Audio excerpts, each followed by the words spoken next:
ጤና ይስጥልን። ይህ የ2017 ዓመተ ምህረት የስድስተኛ ክፍል ግብረገብ ሚኒስትሪ ፈተና ክፍል 1 ነው። ከጥያቄ ቁጥር 1 እስከ 20 ያለው ሲሆን ይህ ጥያቄ የተዘጋጀው በአዲስ አበባ ከተማ አስተዳደር ትምህርት ቢሮ ነው። እናመሰግናለን። ጥያቄ ቁጥር 1 ከሚከተሉት ውስጥ ኃላፊነት መወጣትን የሚያሳየው የቱ ነው? ሀ ሰዎች እንዲጠነቀቁልን ማሳሰብና መምከር፣ ለ ጓደኞችና ለቤተሰቦች ደህንነት መጠንቀቅ፣ ሐመርሃ ለሌሎች ኃላፊነት መስጠትና መከታተል፣ መ ከአቅም በላይ የሆነን ስራ መስራት።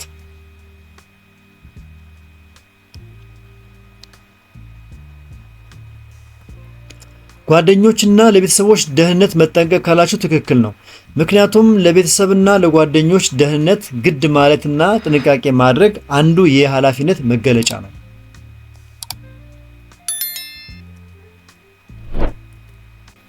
ጥያቄ ቁጥር 2 ሉሊት የስድስተኛ ክፍል ተማሪ ስትሆን በየሳምንቱ ቅዳሜ ዕለት በካንሰር ማገገሚያ ማዕከል ውስጥ ካሉ ልጆች ጋር በመዋል ተረት ታወራላቸዋለች፣ አብራ ትጫወታለች። ከሚከተሉት ውስጥ በትክክል የሉሊትን ድርጊት የሚገልጸው የቱ ነው? ሀ ሉሊት የቤተሰብ ኃላፊነትን የተወጣች ነው። ለ ሉሊት የሥራ ኃላፊነትን የተወጣች ነው። ሐመርሃ ሉሊት የትምህርት ቤት ኃላፊነቷን የተወጣች ነው። መ ሉሊት የግብረ ገብ ኃላፊነትን የተወጣች ነው።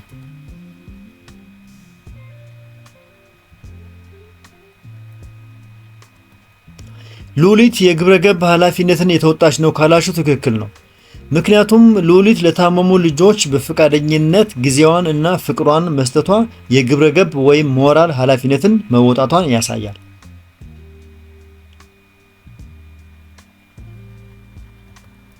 ጥያቄ ቁጥር 3 ከሚከተሉት ኃላፊነትን የመወጣት መርሆች ውስጥ ለማህበረሰብ አንድነት ከፍተኛ አስተዋጽኦ ያለው የቱ ነው?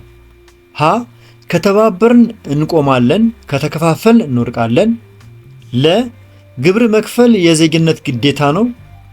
ሐመርሃ ተማሪዎች የማህበረሰቡ አንድ አካል ናቸው። መ ግብረ ገባይ መሆን የአዋቂነት መገለጫ ነው።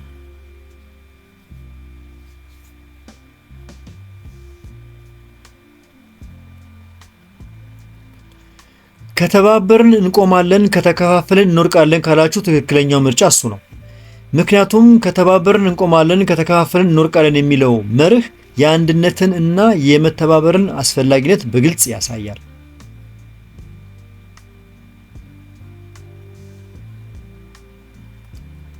አራተኛ ከሚከተሉት ውስጥ የመጀመሪያ ደረጃ ተማሪዎች ንቁ የማህበረሰብ ተሳትፎ መገለጫ የሆነው የቱ ነው? ሀ የበጎ አድራጎት ክበባት ማደራጀት ነገር ግን ለመምራት ፍላጎት ማጣት። ለ ግብር በመክፈል የዜግነትና የግብረ ገብነት ግዴታቸውን መወጣት። ሐመርሃ የተፈጥሮ ሀብት አጠባበቅን ለህብረተሰቡ ማስተማርና መተግበር። መ የጥናት ቡድኖችን በማዋቀር ለረጅም ሰዓት በጋራ መጫወት።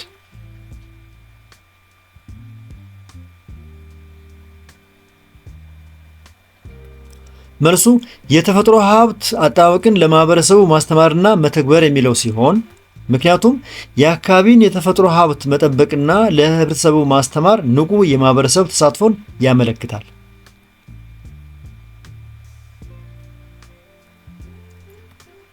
ጥያቄ ቁጥር 5 ከሚከተሉት ውስጥ የአንድ ሰው ጠንካራ የሥራ ባህል መገለጫ የሆነው የቱ ነው? ሀ የሥራ ሰዓትን ማክበርና ሁሉንም ሥራ ለብቻ መስራት። ለ የተሰጠንን ሥራ እንደ ነገሩ አጠናቆ በወቅቱና በአግባቡ ማስረከብ። ሐመርሃ የማያደክሙ ሥራዎችን መምረጥና እነሱ ላይ ትኩረት ማድረግ። መ ለሥራው አስፈላጊ የሆኑ ክህሎቶችንና ዕውቀት በመማር መስራት።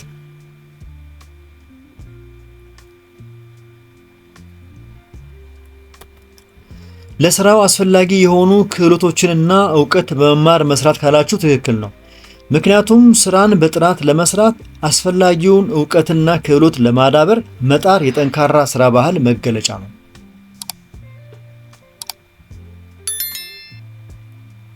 በጣም ጥሩ።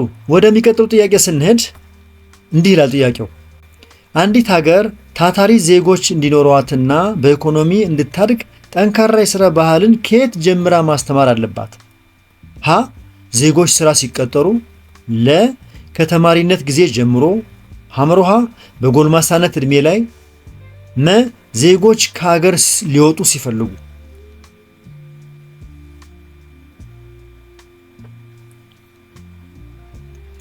ዜጎች ከሀገር ሊወጡ ሲፈልጉ ነው አላችሁ? ትክክል አይደለም። በጎልማሳነት እድሜ ላይ ነው ካላችሁ እሱም ትክክል አይደለም። ምናልባት ዜጎች ስራ ሲቀጥሩ ካላችሁ መልስ አይሆንም። እሱም ትክክለኛው መልስ ከተማሪነት ጊዜ ጀምሮ የሚለው ነው። ለምን? ምክንያቱም የሥራ ባህልን ገና በትምህርት ቤት ወይም በተማሪነት ጊዜ መጀመር ለሀገር እድገት ወሳኝ መሰረት ስለሆነ።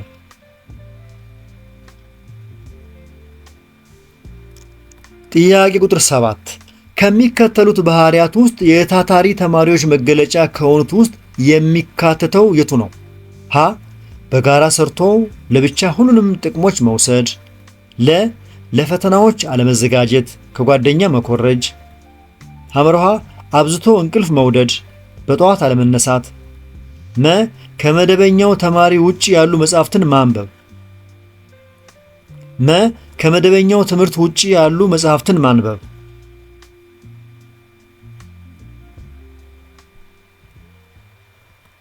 ከመደበኛው ትምህርት ውጪ ያሉ መጽሐፍትን ማንበብ ካላችሁ ትክክል ነው።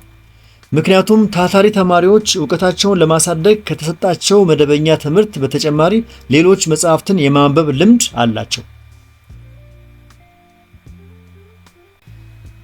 ጥያቄ ቁጥር 8 አራርሳ የስድስተኛ ክፍል ተማሪ ሲሆን መጽሐፍትን ማንበብ ይወዳል። ሁልጊዜ አልጋ ላይ ሆኖ ድምፁን ከፍ አድርጎ እያሰማ ምንም እረፍት ሳያደርግ ለረጅም ሰዓት የማንበብ ልምድ አለው። ከሚከተሉት ውስጥ የአራርሳን የንባብ ልምድ በትክክል የሚገልጸው የቱ ነው? ሀ ጥሩ የንባብ ልምድ አይደለም፣ ምክንያቱም በየቀኑ ማንበብ ያሰለቻል፣ ያደክማል፣ ያነበብነውን እንድንረሳ ያደርጋል። ለ ጥሩ የንባብ ልምድ አለው፣ ምክንያቱም ያለ እረፍት ማንበብ መሰልቸት እንዳይሰማው ጥሩ ዘዴ ነው። ሐመርሃ ጥሩ የንባብ ልምድ አይደለም፣ ምክንያቱም ልምዶቹ የሐሳብ መከፋፈልን እና ትኩረት ማጣትን ያስከትላሉ። መ ጥሩ የንባብ ልምድ አለው፣ ምክንያቱም ድምፁን ከፍ አድርጎ ማንበቡ የንባብ ፍላጎቱን እንዲጨምር ይረዳዋል።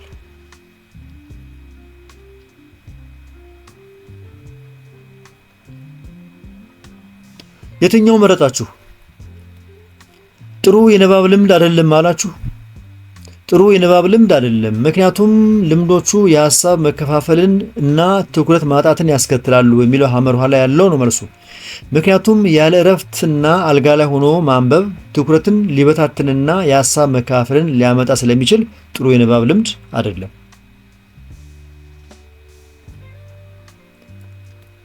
ዘጠነኛ በእጃችን ካሉት በርካታ አማራጮች ውስጥ ትክክለኛውን የመምረጥ ሂደት ምን ይባላል? ሀ ግብረገባዊ ውሳኔ አሰጣጥ፣ ለ ግብታዊ ውሳኔ አሰጣጥ፣ ሐመርሃ የዘልማድ ውሳኔ አሰጣጥ ወይስ መ አካታች ውሳኔ አሰጣጥ?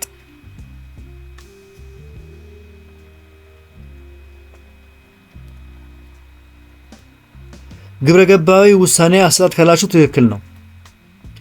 ያሉ አማራጮችን መዝኖ ትክክለኛውንና ግብረገባዊ የሆነውን መምረጥ ግብረገባዊ ውሳኔ አሰጣጥ ይባላል።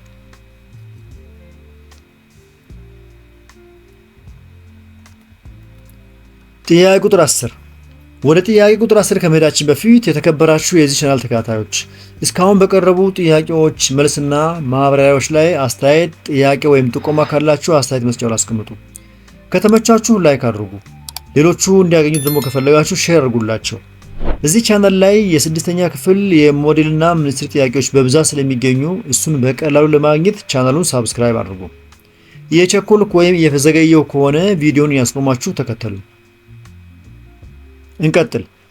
ጥያቄ ቁጥር 10 ራሄል የአምስተኛ ክፍል ተማሪ ስትሆን የትምህርት ውጤቷ በጣም ስለቀነሰ ለማሻሻል ወስናለች። ስለዚህ ራሄል በመጀመሪያ ማድረግ ያለባት ምንድን ነው? ሀ ውጤቷ ለማሻሻል የሚጠቅሙ አማራጮችን መለየት፣ ለ በውሳኔዋ መሰረት ሊመጡ የሚችሉ ሁኔታዎችን መለየት፣ ሐመርሃ በውሳኔዋ ውጤት እንደሚያሻሽል መለየት፣ መ ለውጤቷ መቀነስ ምክንያቶች የሆኑትን መለየት።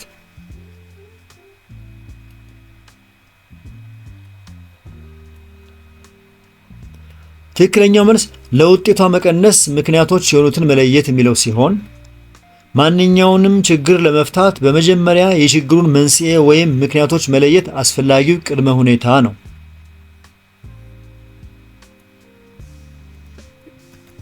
11ኛ ዳንኤል የስድስተኛ ክፍል ተማሪ ሲሆን ጓደኞቹን በጣም የሚወድ ልጅ ነው። ባለፈው ሳምንት ኃይለኛ ጉንፋን ይዞ ታሞ የነበረ ቢሆንም ጓደኞቹ ኳስ አብሯቸው እንዲጫወት በተደጋጋሚ ስለጠየቁት እነሱን ለማስደሰት ሲል ለመጫወት ወሰነ። ነገር ግን ከጨዋታው በኋላ ጉንፋኑ ባሰበትና በጣም ታመመ። ከሚከተሉት ውስጥ የዳንኤልን ውሳኔ የሚገልጸው የቱ ነው? ሀ የዳንኤል ውሳኔ ምክንያታዊና ግብረገባዊ ውሳኔ ነው። ለ የዳንኤል ውሳኔ በአቻ ግፊት ላይ የተመሰረተ ውሳኔ ነው። ሐመርሃ የዳንኤል ውሳኔ ኢ ግብረገባዊ ውሳኔ ነው። መ የዳንኤል ውሳኔ ወገንተኝነት ላይ የተመሰረተ ውሳኔ ነው።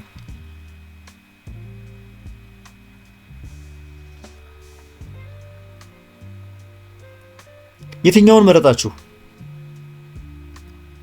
የዳንኤል ውሳኔ በአቻ ግፊት ላይ የተመሰረተ ውሳኔ ነው ብላችሁ ካላችሁ ትክክል ነው። ምክንያቱም የገዛ ጤናን አደጋ ላይ ጥሎ ጓደኞቹን ለማስደሰት ብቻ መወሰን የአቻ ግፊት ተጽዕኖ መኖሩን ያሳያል ነው የሚለው። 12ኛ ከሚከተሉት አረፍተ ነገሮች ውስጥ ስለ አካባቢና የሰው ልጅ ግንኙነት ትክክል የሆነው የቱ ነው? ሀ አካባቢ ከሰው ልጆች እንክብካቤ የሚፈልግ አይደለም። ለ አካባቢ ለሰው ልጆች ብቻ የመኖሪያ የሆነ ስፍራ ማለት ነው። ሐመርሃ አካባቢን የመንከባከብ ኃላፊነት የትልልቅ ሰዎች ኃላፊነት ብቻ ነው። መ አካባቢ ንጹህ ሲሆን ለሰው ልጆች ጤናማ ሕይወት ይሰጣል።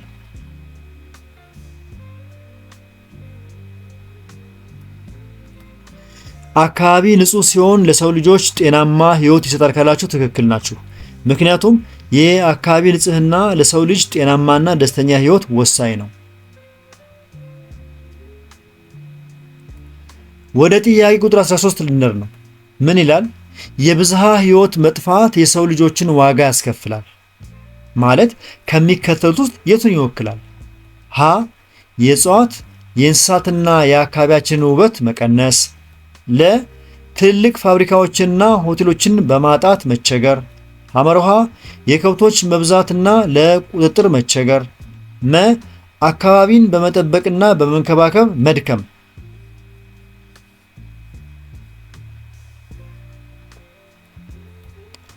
የእጽዋት የእንስሳትና የአካባቢያችንን ውበት መቀነስ ካላችሁ ትክክል ነው። ምክንያቱም ብዝሃ ሕይወት ማለት የእጽዋትና እንስሳት ዝርያዎች ሲሆኑ የእነሱ መጥፋት ተፈጥሯዊ ውበትንና ሚዛንን ያዛባል።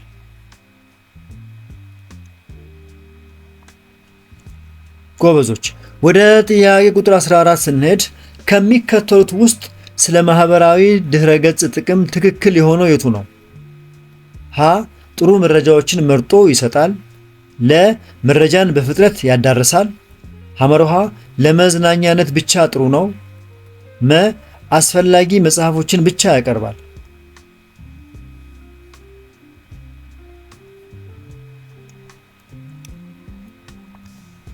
መረጃን በፍጥነት ያደርሳል ካላችሁ ትክክል ነው።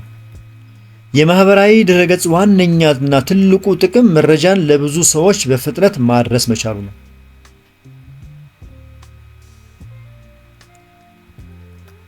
ጥያቄ ቁጥር 15 ከሚከተሉት ውስጥ የማህበራዊ ድረገጽ የሚጠቀም ተማሪ መከተል ካለበት የሥነ ምግባር ደንብ ውስጥ የሚካተተው የቱ ነው?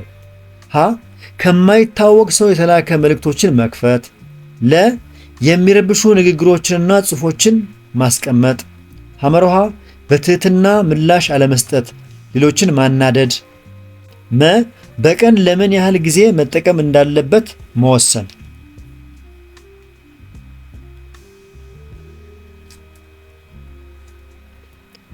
በቀን ለምን ያህል ጊዜ መጠቀም እንዳለበት መወሰን ካላችሁ ትክክለኛው ምርጫ እሱ ነው።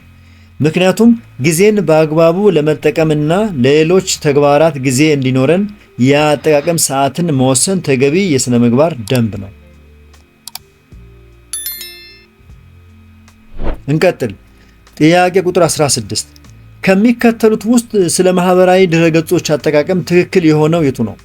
ሀ ለብዙ ሰዎች የጸብ ምንጭ ስለሚሆኑ መራቅ ያስፈልጋል። ለ የሥራ ጊዜን ስለሚሻሙ በፍጹም መጠቀም አስፈላጊ አይደለም። ሐመርሃ ማህበራዊ ጫናዎችን ቢያመጡም በአግባቡ መጠቀም አስፈላጊ ነው። መ የባህል መበረዝ ስለሚያመጡ መዘጋት አለባቸው።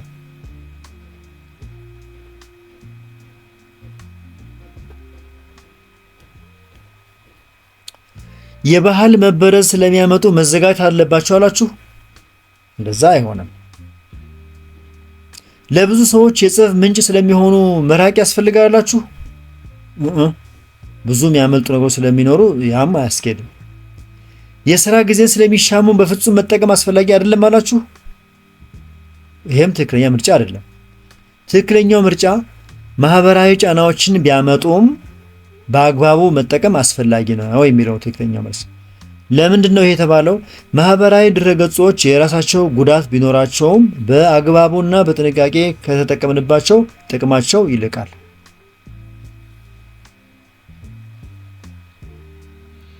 ጥያቄ ቁጥር 17 ከሚከተሉት ውስጥ በማንኛውም ማህበራዊ ድረገጽ የሚመጣን የጓደኝነት ጥያቄ ሳያጣሩ መቀበል ከሚያመጣቸው ችግሮች ውስጥ አንዱ የሆነው የቱ ነው? ሀ የግል መረጃ በአጭበርባሪዎች ሊወሰድ ይችላል። ለ ማህበራዊ ግንኙነትን ሊያላላ ይችላል። ሐመርሃ ጊዜ የማጣት ስጋት ሊያስከትል ይችላል። መ ማህበራዊ ድረገጽ ላይ የአስመሳዮች ቁጥር ሊቀንስ ይችላል።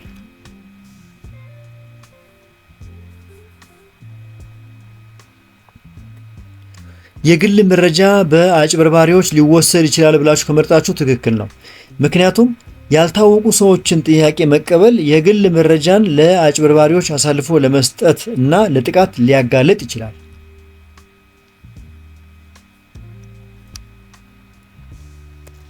አስራ ስምንተኛው ጥያቄ እንዲህ ይላል። ከሚከተሉት ውስጥ በማህበረሰቦች መካከል የባህል ትስስር የሚፈጥረው የቱ ነው? ሀ በአንድ ማህበረሰብ ውስጥ ካሉ ባህሎች አንዱ ሌሎች ላይ ተጽዕኖ ሲያመጣ። ሌላ የአንድ ማህበረሰብ ባህል በሌሎች የሀብታም ሀገሮች ባህል ሲተካ። ሐመርሃ ማህበረሰቦች የተለያዩ እሴቶቻቸውን ከመራራቅ ይልቅ ለመቃረብ ሲጠቀሙባቸው። መ እያንዳንዱ ማህበረሰብ የራሱን እሴቶች ፍጹም የተለየና የተሻለ ነው ብሎ ማሰብ።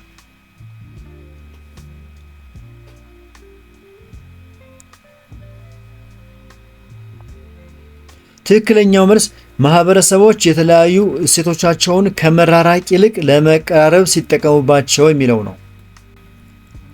ማህበረሰቦች የራሳቸውን እሴት ይዘው ለሌሎች ደግሞ በር ሲከፍቱ እና ለመቀራረብ ሲጥሩ መልካም የባህል ትስስር ይፈጠራል።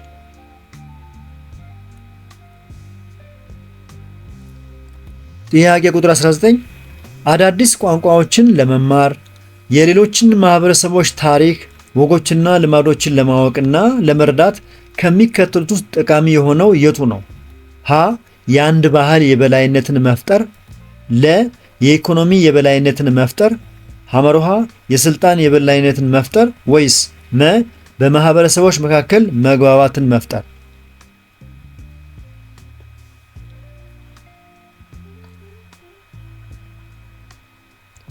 መልሱ በማህበረሰቦች መካከል መግባባትን መፍጠር የሚለው ነው።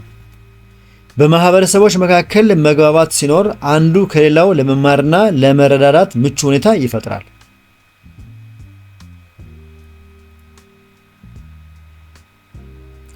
የተከበራችሁ የዚህ ቻናል ተከታታዮች የመጀመሪያውን ክፍል የመጨረሻ ጥያቄ ደረስንበት። ጥያቄ ቁጥር 20 እንዲህ ይላል። ከሚከተሉት ውስጥ በማህበረሰቦች መካከል የባህል ትስስር መኖሩን የሚያመለክተው የቱ ነው? ሀ ምክንያት የሌለው ጥላቻ። ለ ችግርን ለመፍታት ኃይልን መምረጥ። ሐመርሃ የዳበረ ተግባቦትና መረዳት። መ ስር የሰደደ ወቀሳና ትችት።